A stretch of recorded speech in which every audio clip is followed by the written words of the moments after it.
Les rendez-vous d'Alfred Hitchcock racontés si bien par Serge Sauvion. Et aujourd'hui, né sous la plume de Cloyce Whitman Littlefield. Et oui, il a un nom compliqué, mais l'histoire est magnifique, personnelle et confidentielle.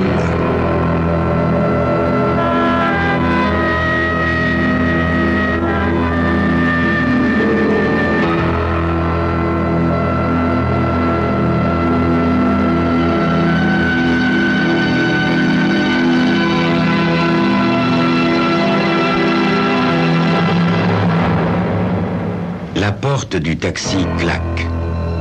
Un militaire de haute taille, en uniforme, traverse sans hâte la cour presque déserte du motel. La nuit s'approche rapidement et l'homme s'efforce de distinguer les numéros des appartements au-dessus des portes. Sur son bras gauche, les galons de sergent sont encore visibles ainsi que l'insigne de tireur d'élite.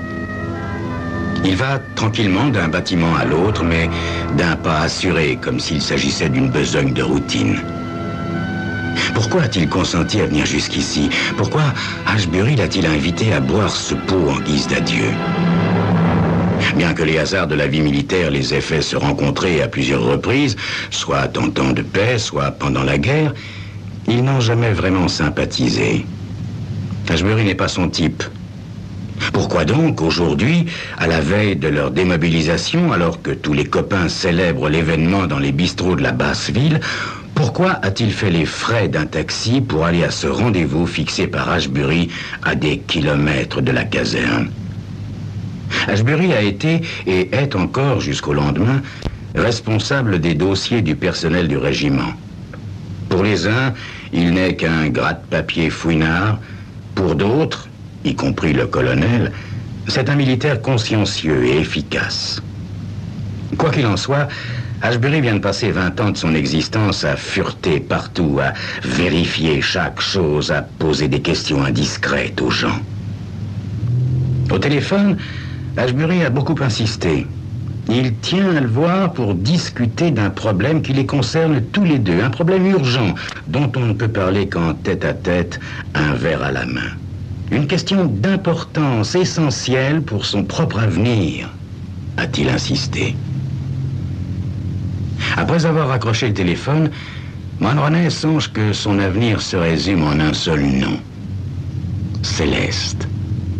Ce nom a été son espoir, sa force. Ce nom lui a permis de supporter l'épreuve des 5 dernières années de sa vie militaire et d'atteindre enfin le jour de la retraite au terme de ses 20 années de service. Avec Céleste, il doit rattraper le temps perdu. Ils sont mariés depuis 5 ans, mais ils n'ont jamais vécu ensemble plus de 15 jours de suite. Elle n'a jamais voulu abandonner le métier qu'elle exerce à temps partiel à Chicago. Céleste est mannequin.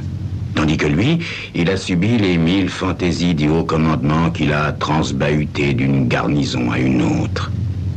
Mais demain, tout sera différent. Demain, il redeviendra un homme libre, un homme libre. Céleste et lui vont enfin se retrouver pour toujours. Au diable, le reste du monde, y compris les empoisonneurs du genre d'Ashbury. Il finit par découvrir l'appartement d'Ashbury, c'est le dernier bâtiment. Il sonne. « Entrez, Mulroney, entrez, mon vieux !» La poignée de main d'Ashbury lui paraît trop cordiale, d'autant que le matin même, ils ont passé 1 heure ensemble à régulariser son dossier. « Eh bien, Ashbury ?» répond plus fraîchement Mulroney. « Que se passe-t-il donc ?»« Entrez, entrez !» Ashbury écarte une chaise de la table pour que son invité puisse s'asseoir. « Qu'est-ce que je vous sers, mon vieux? Dites ce que vous aimez, vous gênez pas !» Ashbury est décidément un hôte affable. Bon, ça me va. Avec beaucoup d'eau, je tiens à garder l'esprit clair pour demain matin. Mais je voudrais surtout savoir ce que vous avez à me dire. Ashbury remplit un verre. Pourquoi teniez-vous tant à me voir? Ashbury se sert à son tour un whisky, puis s'installe sur une chaise à gauche de Mulroney. Il adresse un sourire à son invité et déclare « Vous inquiétez pas, mon vieux, tout va bien. » C'est quand même bizarre, songe Mulroney, c'est quand même étrange. Il vide son verre et reste un moment silencieux, cherchant à imaginer ce qu'Ashbury veut lui cacher. Sans doute a-t-il quelques indications compromettantes à son sujet. Une taupinière dont il pense faire une montagne pour lui extorquer tout doucement un peu d'argent. Qu'importe, de toute façon, demain soir, il sera avec Céleste à Chicago. Et ni Ashbury, ni personne d'autre ne sera plus un obstacle. À la fin des fins, Ashbury, parlez, dites-moi quelque chose, dites-moi ce qu'il peut y avoir dans mon dossier, quel est le détail technique qui compromet ma libération. Pour que les choses soient en ordre, qu'est-ce que ça va me coûter? Dites votre prix.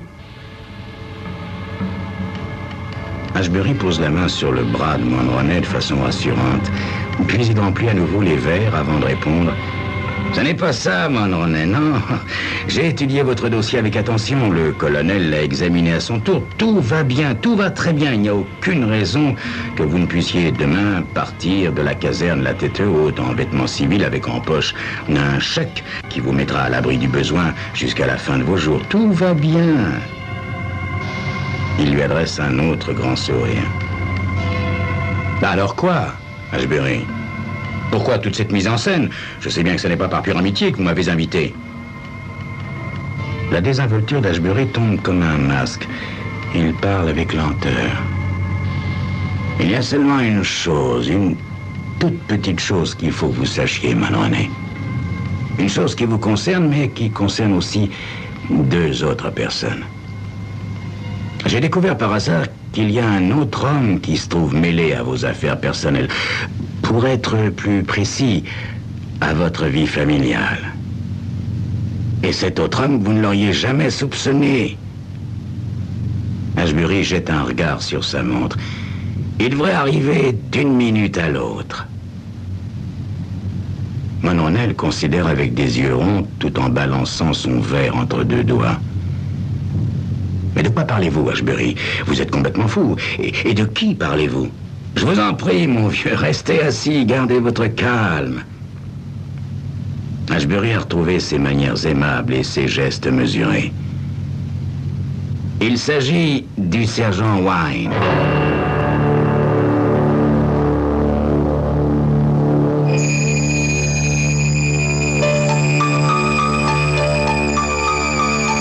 Dans quelques instants, Monroe va apprendre ce qui le lie si intimement au sergent Wine.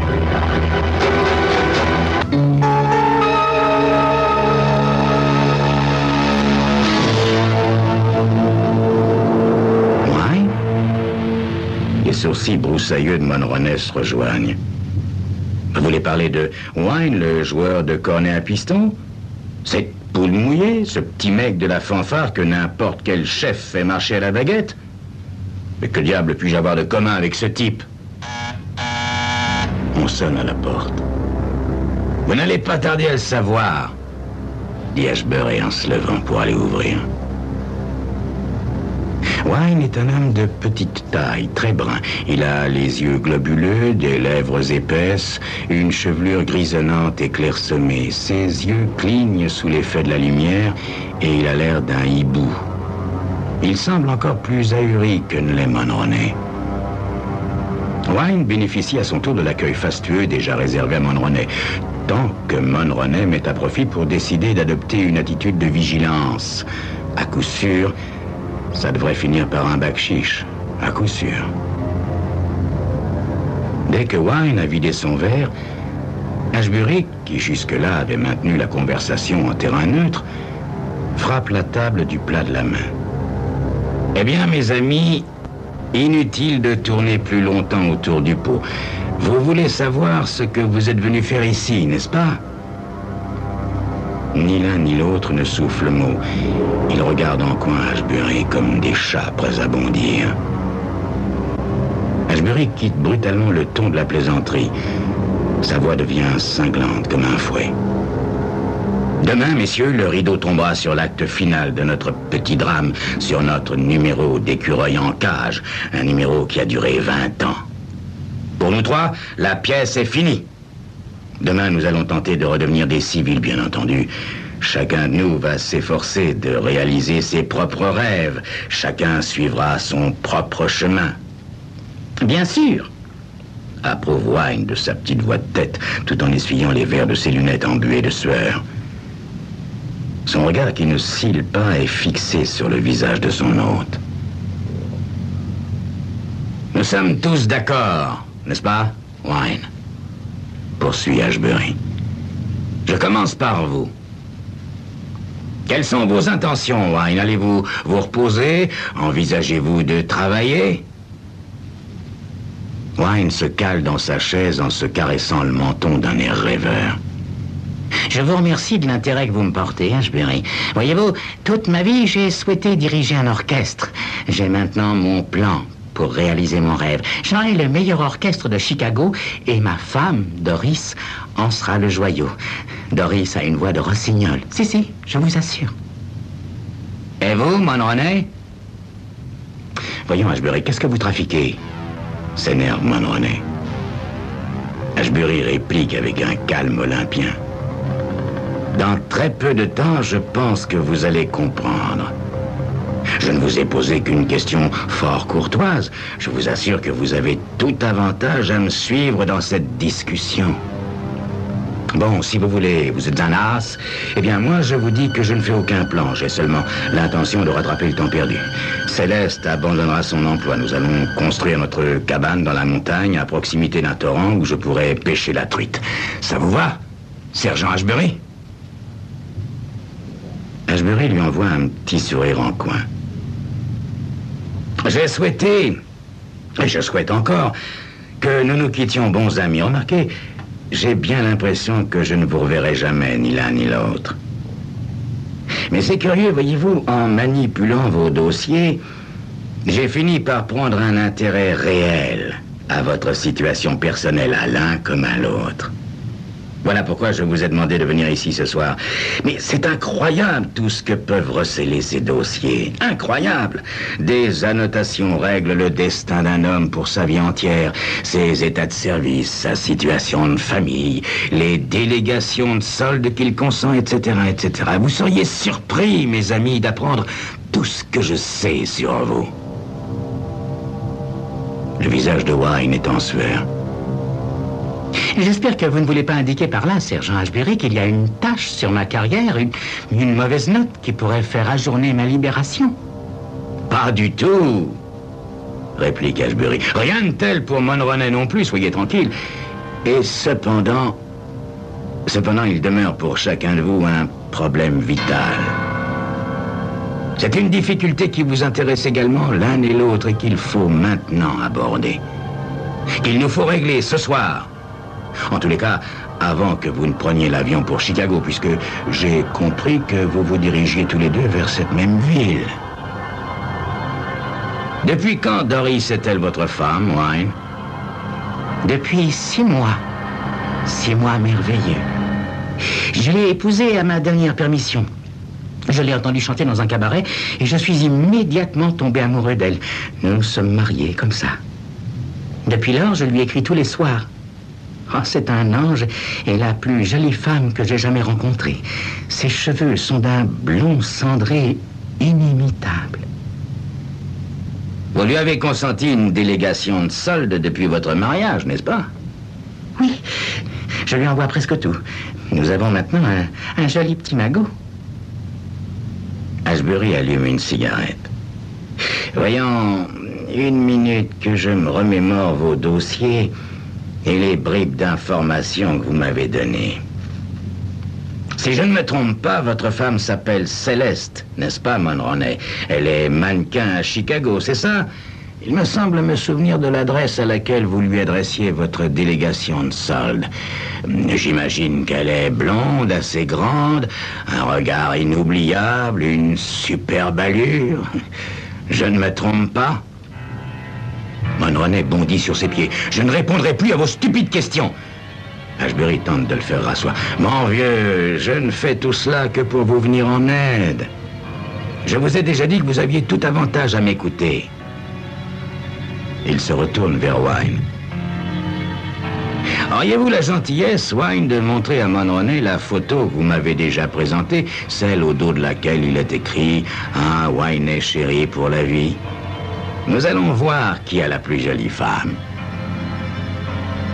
Ashbury observe Monroney du coin de l'œil. Wine sort la photo de son portefeuille. Mulroney jette un regard et s'effondre sur son siège. Son rêve s'est brutalement évaporé. Je suis navré, mon vieux, reprend Ashbury. Navré, mais il n'y avait pas autre chose à faire. Maintenant, veuillez s'il vous plaît montrer à Wine votre photographie de Céleste. Mulroney obéit mécaniquement. Les joues creuses de Wine prennent une couleur de cendre. Les deux maris demeurent assis l'un en face de l'autre, de part et d'autre de la table. Ils se regardent, n'étant plus capables de prononcer un seul mot. D'un geste rapide, Ashbury remplit à nouveau les verres. Vous voyez, mes amis, qu'il y a réellement un problème. Il faut évidemment que nous trouvions une solution. À moins, bien sûr, que vous décidiez de partager la même voluptueuse personne. Le silence dure. Si ça peut vous être une consolation, je me permets de vous indiquer que j'ai été témoin de maints accidents analogues. Oh oui, j'ai vu tant de choses extraordinaires au cours de mon engagement de 20 ans dans l'armée. Pendant que son héros est au combat, la femme se voit en peine d'argent, ou bien elle se sent un peu seule. Alors elle accroche quelqu'un au passage. Ce qui est assez surprenant, c'est que ça dure parfois un certain temps. Les ennuis commencent quand la femme essaie de rétablir la situation, par exemple, quand elle écrit pour demander conseil. C'est ce qui s'est passé quand cette charmante personne a adressé une lettre à mon service. Mulroney reprend peu à peu ses esprits, comme un homme s'éveillant d'un profond sommeil. La voix d'Ashbury se fait très douce. Voyez-vous, il y a quelque temps que je me doute de quelque chose, depuis que j'ai remarqué que vos délégations de soldes étaient expédiées à la même adresse. De même, à cette adresse, habite la même bénéficiaire des 2 polices d'assurance vie. Pour m'assurer que cette beauté existait vraiment, j'ai fait l'aller-retour à Chicago et j'avoue qu'en ce qui concerne ses charmes, vous n'avez exagéré ni l'un ni l'autre. Mulroney sent une colère froide, une envie lancinante lui envahir le corps et l'esprit. Ses poings énormes se serrent et se desserrent. Il sent que cette colère ne va pas tarder à se changer en fureur homicide. Imaginez qu'il peut y avoir sur la terre une femme qui puisse accorder ses faveurs à cet avorton de Wine. Imaginez que cette femme, c'est Céleste, se représenter Céleste comblant de ses caresses ce crétin de petit joueur de cornet à piston. Non, non, non et non. Mulroney ne va pas mettre longtemps à rayer ce rival de l'univers. Alors, les gars, c'est la voix doucereuse d'Ashbury qui traverse la brume de fureur dont Mulroney est enveloppé. Alors, il y a une façon de régler cette querelle, une façon radicale, franche, virile. Je suis l'arbitre. Le vainqueur aura mérité la plus jolie femme du monde pour sa récompense, pour son plaisir. En plus, il aura comme prime le capital d'assurance vie que son rival a constitué et que sa femme va pouvoir toucher. Sans parler des délégations de soldes qu'elle a économisées. À cet égard, voyez-vous, j'ai la certitude qu'elle ne jette pas l'argent par les fenêtres. Bref, c'est le gros lot. Il marque une pause pour suivre la réaction de ses hôtes, qui restent muets. Mes amis, c'est très simple. Sous la table, je vous fournis la solution du problème. Je vous conseille de ne pas perdre de temps. Ashbury n'a pas encore fini de parler que Mulroney sent glisser le long de sa cuisse un petit objet froid et assez lourd. Il plonge la main et la referme sur un revolver. Lentement, il lève l'arme au-dessus de la table. Après tout, Céleste va être à lui, rien qu'à lui. Il met Wine en joue et tire. Au même instant, il sent son ventre éclater comme sous l'effet d'une charge de dynamite. L'explosion le fait basculer en arrière. Il tente de s'accrocher à la table, mais il sent un flot chaud et visqueux envahir ses vêtements. Wine s'est écroulé sur le sol, un petit trou bleu entre ses yeux. Sa main est crispée sur un revolver, le même qu'Ashbury a tendu à Mulroney. Mulroney essaie encore de parler, mais le souffle lui manque déjà. À travers quelques hoquets, il ne parvient qu'à proférer. Tu avais tout manigancé. Sois maudit, Ashbury. Ashbury s'est levé. Mais, mon pauvre petit vieux, la cause de tout, c'est une femme qui s'appelle Doris, ou Céleste, si tu préfères. Une femme admirable, sans aucun doute la plus belle femme de Chicago, et en même temps la plus avisée. Elle aura à son nom une belle petite fortune dès qu'elle aura touché vos 2 assurances vie. Doris Céleste. Oh, j'allais oublier. Elle s'est présentée à moi sous le nom d'Irma. Irma. Et je pars la rejoindre. Ashbury est en compagnie d'Irma. Après avoir dîné dans un restaurant russe où ils ont arrosé de vodka leur retrouvaille, ils font quelques pas dans la rue. Irma, ma chérie, sais-tu que nous sommes riches, très riches, que tu vas m'épouser et que jamais nous nous quitterons? Quelle est belle notre histoire. C'est l'amour qui nous unit, H. C'est merveilleux. Jamais tu ne pourras me quitter, mon Irma, ma Céleste, ma Doris. Ashbury l'immobilise dans une étreinte qui lui meurtrit les bras. Ça ne t'a pas trop attristé de lire en première page des journaux la dispute mortelle de tes 2 maris? C'est vrai que du même coup ton avenir est assuré puisque tu vas toucher les assurances vie qu'ils ont signées en ta faveur.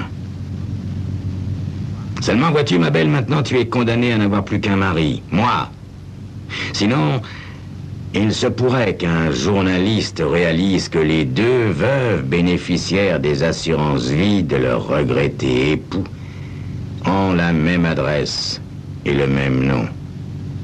Alors, c'est peut-être préférable qu'on en profite ensemble de ce magot. Tu vois, chérie, on est vraiment liés pour toujours. Ashbury relâche son étreinte maintenant qu'il est sûr que Doris Céleste Irma ne peut lui échapper. La jeune femme s'éloigne de quelques pas. Soudain, elle fait volte-face, les mains plaquées au fond des grandes poches de son manteau. Elle se rapproche lentement d'Ashbury qui ne bouge pas. Vois-tu, H, mon chéri, la pensée que je pourrais partager ma vie avec toi, ne serait-ce qu'un instant, m'est intolérable. Je n'aime ni les indiques, ni les salauds. Désolé. Et Doris, Céleste, Irma, tire à travers la poche de son manteau.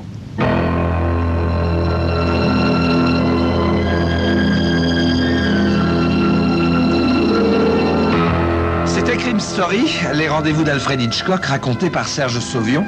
Aujourd'hui donc de Cloyce Whitman Littlefield, personnel et confidentiel.